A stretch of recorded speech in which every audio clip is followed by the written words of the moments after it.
Dawood Ibrahim most wanted India का आतंकवादी खत्म कर दिया होता। अजीत डोवाल ने दाऊद इब्राहिम की ना बेटी की शादी थी, जावेद मियांदाद क्रिकेटर था, उसके बेटे के साथ जुनैद मियांदाद, शादी हो गई पाकिस्तान में। पाकिस्तान शुरू से मना कर रहा है दाऊद इब्राहिम हमारे यहां नहीं है, हमारी जमीन पे नहीं रहता। इंडिया मांग रहा है पाकिस्तान से, पाकिस्तान कहता है ही नहीं यहां।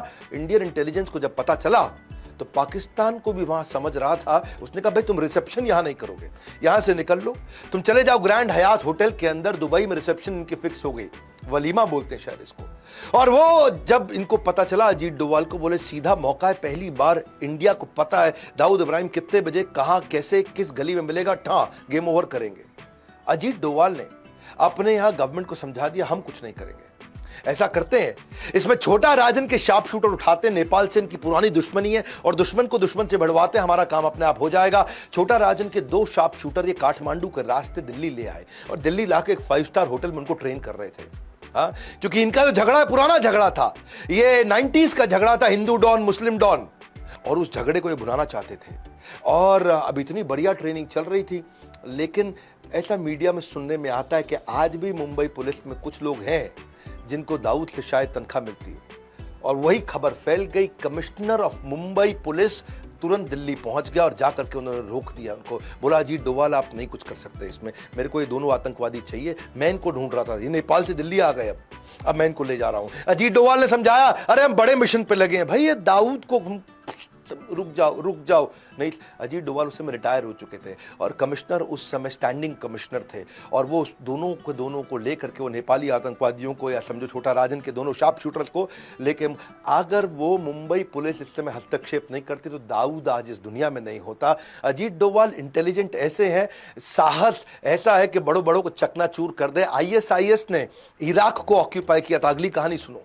और उस समय आपको याद होगा कि तिरकित के अस्पताल में वहां हमारी कई नर्सेस थी और वो 46 इंडियन नर्सेस थी जिनको वहां कैप्चर कर लिया। ISIS उनको छोड़ना नहीं चाहता था, वो उनके कब्जे में आ चुका था। अजीत डोवाल चुपचाप, जिस दिन ये पता चला 2 दिन के अंदर इराक पहुंच गए, और इराक के अंदर किसी को नहीं मालूम, इंडिया में नहीं मालूम किसी को अजीत डोवाल इराक में नहीं मालूम अजीत डोवाल इराक में है। 48 घंटे लगे अजीत डोवाल को ISIS को समझाने में कि मेरे को सारी 46 नर्सेस चाहिए तुरंत। 48 घंटे के अंदर, दुनिया में आज तक किसी को नहीं मालूम अजीत डोवाल उनसे क्या बोल के आए। ISIS जो अमेरिका की नहीं सुनता, रशिया की नहीं सुनता, किसी की नहीं सुनता, वो अजीत डोवाल की सुन लिया। 48 घंटे के अंदर सारी 46 नर्सेस को एकदम सुरक्षित वापस इंडिया में ले आए। ऐसे आदमी, पुलवामा में अटैक हुआ, उससे पहले अटैक हुआ, यही तो मास्टरमाइंड है हमारे सर्जिकल स्ट्राइक के।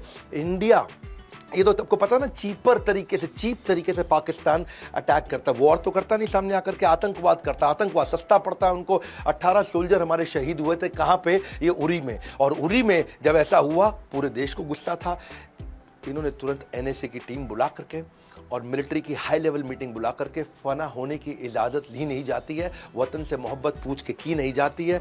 उन्होंने ब्लूप्रिंट तैयार किया, पूरी तैयारी कर ली, एक एक्सीलेंट अंडरस्टैंडिंग PM के साथ इनकी पहले से है, PM से इन्होंने अप्रूवल ले लिया, आइडियोलॉजी दोनों की मिलती जुलती है, आगे बढ़े और जाकर के तुरंत 11वें दिन के अंदर वहां जाके अटैक करके आए। 11वें दिन में LOC में घुसे, 3 किलोमीटर अंदर गए, लॉन्च पैड खत्म किए, 2 पाकिस्तानी सोल्जर्स को भी मारा, इनके 38 टेररिस्ट भी खत्म किए, इंडिया की एक भी कैजुअलिटी नहीं थी। ऐसे ये स्ट्राइक भी किया 2019 में, भी रिसेंटली इन्होंने पुलवामा में अटैक किया।